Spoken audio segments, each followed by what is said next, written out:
Hi guys! Welcome to my vlog. So, nandito na nga ako ngayon sa bus. Nakasakay na ako ng bus dahil hindi nga siya punuan is nakaupo ako ngayon. Dahil pupunta ako ngayon sa groceryhan sa Carrefour. Bibili lang ako ng aking mga pagkain. So, pababa na nga ako dito. Magtatap lang tayo. Bali, ito na yung bayad natin sa bus. At nakarating na ako dito sa Mall of Emirates. Dahil nandito ang Carrefour. So, pupunta ako dyan. Tatawid lang ako. At nakakuha na nga ako ng aking trolley.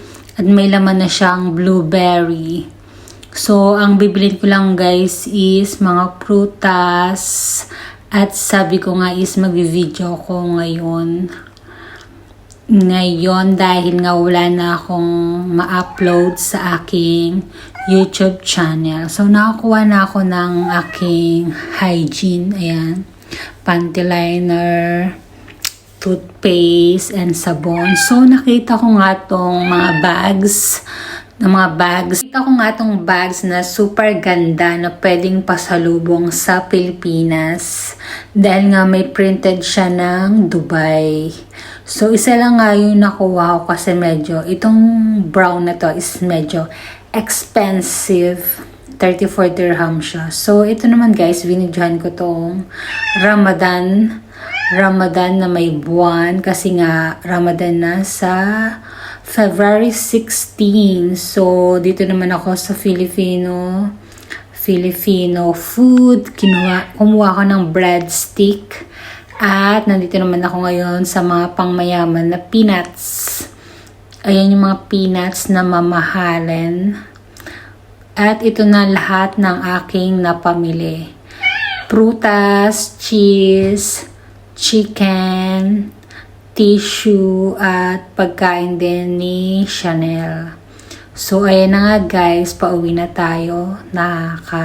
Nag-taxi na lang ako dahil nga medyo marami yung aking bitbit. Parami yung aking napamili kaya hindi naka-apat or 5 bags na ako. Hindi ko na siya kayang bitbitin. Pauwi kaya ako'y nag-taxi na lamang. So, ayan guys, pauwi na ako. Mga 15 to 20 minutes is nakarating na ako sa aming bahay. So guys, nakauwi na ako. Kapoy guys. So hanggang dyan na lang aking video.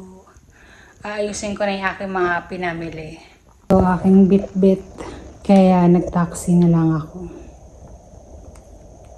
Ayan, isa, dalawa, tatlo, apat, 5 aking bitbit. Yan na nagtatapos ang